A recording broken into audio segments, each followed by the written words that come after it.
A cold wind pressed against the grimed windows of the Copper Kettle Cafe in Bristol as the sun struggled to rise behind a blanket of gray clouds. It was the kind of morning that felt heavy, like life had forgotten to give it color. Inside, the scent of burnt coffee and buttered toast floated through the empty booths. At the far corner, near the window no one chose unless they had nowhere else to sit, an old woman arrived. She came every morning, always alone, always quiet, and always wearing the same long black coat and a silver brooch shaped like a feather. She carried sadness in her eyes, like one who once had everything, then lost it without warning. Her name was Emily Thompson, and every morning she sat in that particular booth. And every morning, one person noticed her. Her name was Grace Miller, a young waitress barely eking out an existence, yet still managing to smile at everyone no matter how heavy life became. Grace wasn't like the other waitresses. Most came for a paycheck, but Grace came for something else. Maybe a reason to keep believing that people could still be kind. She had learned early in life that the world doesn't hand out blessings easily. She grew up with little, lost her parents early, struggled through foster homes, and now at 26, she survived on tips that barely covered her rent. But she had a heart that refused to break. And every day when she looked at Emily sitting alone with hands that trembled, something deep within Grace recognized this woman needed a whisper of human connection more than any stimulant. Before we dive deeper into this story, if you believe in the quiet power of compassion, if you believe a single act of genuine kindness can ripple through a life, then please take a moment to like this video, subscribe to Third Person View, and share it with someone who yearns for hope in an often cold world. Your support helps us spread stories that gently remind us of humanity's best. Grace first noticed Emily 2 months ago. The old woman never ordered more than tea and dry toast. She counted coins one by one from an old purse, and her hands shook as though they carried the weight of years no one else could see. Most customers ignored her. Some pitied her, but no one spoke to her. Grace wasn't sure why, but she felt drawn to Emily. Not out of curiosity, but compassion. There was something about the old woman's loneliness that reminded Grace of her own reflection during the nights she cried quietly in her compact apartment in Bristol. So Grace began to help her. Not loudly, not dramatically, just quietly, gently. She brought Emily warm toast instead of cold. She refilled her tea without charging. Sometimes she slipped an extra muffin onto her plate. At first, Emily tried to refuse, embarrassed, but Grace always smiled and said it was a cafe promotion or the chef's special. They both knew it wasn't true, but neither of them said it out loud.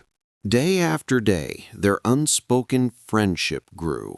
Grace learned Emily loved reading by the glow of a reading lamp, that she once resided near the coast, and that she used to smile a lot. Emily, on the other hand, learned that Grace worked double shifts because she had no family to help her, that she walked home to save money because her car had broken down months prior, and that, despite everything, Grace believed kindness always came back one day. But Emily never spoke about her past, about who she was, or what she once had. It was as if she had erased entire chapters of her life. Then one morning, Grace found Emily sitting in her usual booth with red eyes. She had been crying. When Grace gently asked if she was all right, Emily finally whispered something unexpectedly painful. She had nowhere to live anymore. She had been evicted from her apartment and didn't know where she would go.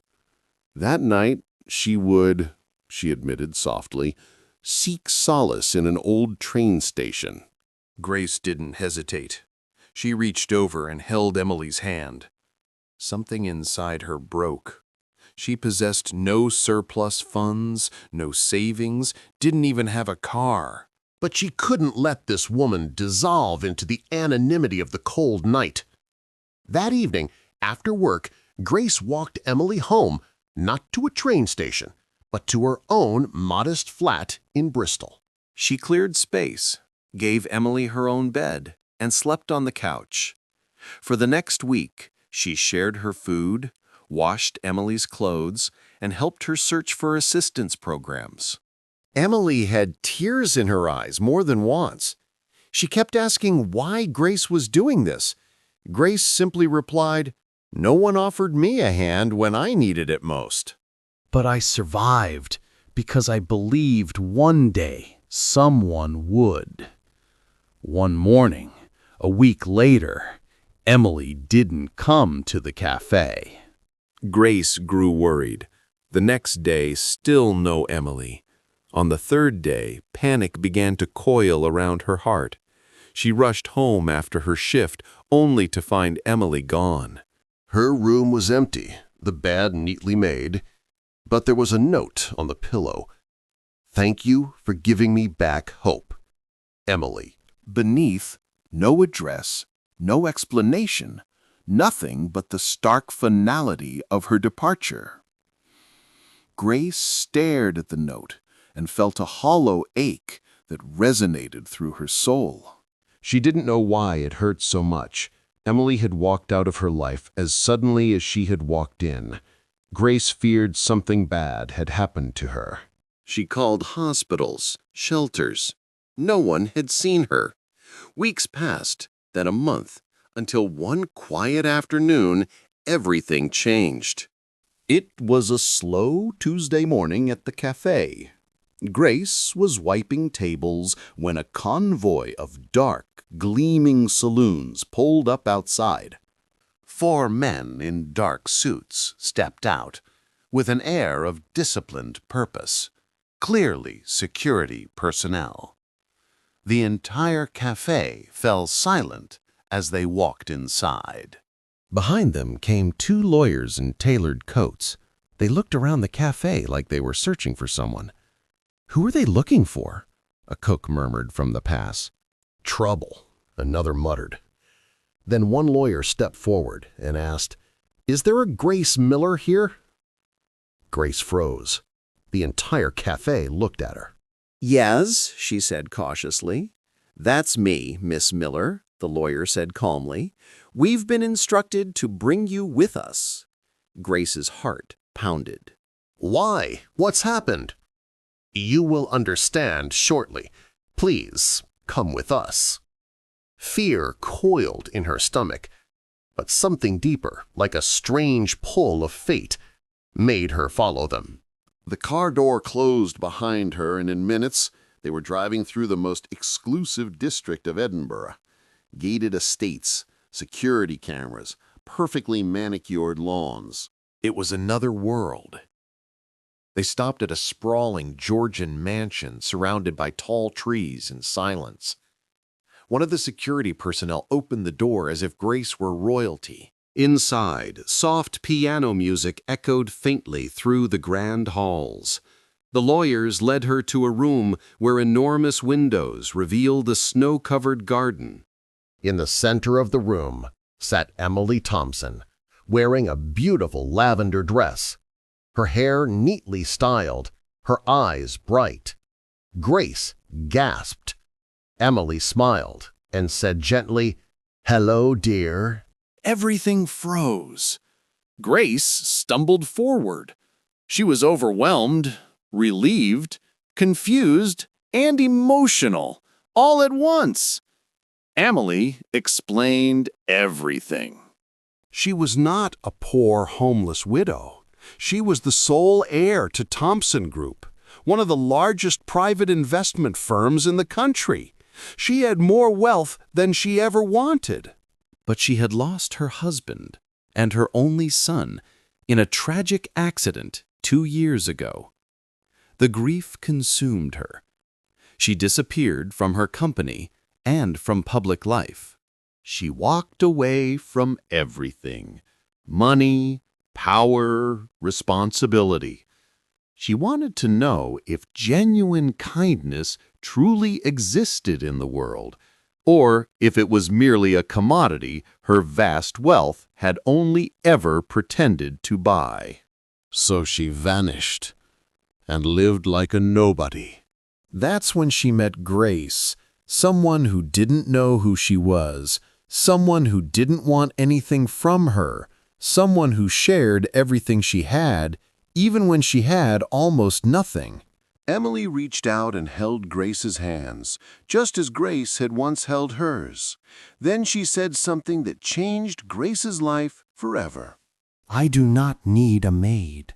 I do not need a nurse. I need a heart I can trust. I want you by my side, Grace, not as an employee, but as family.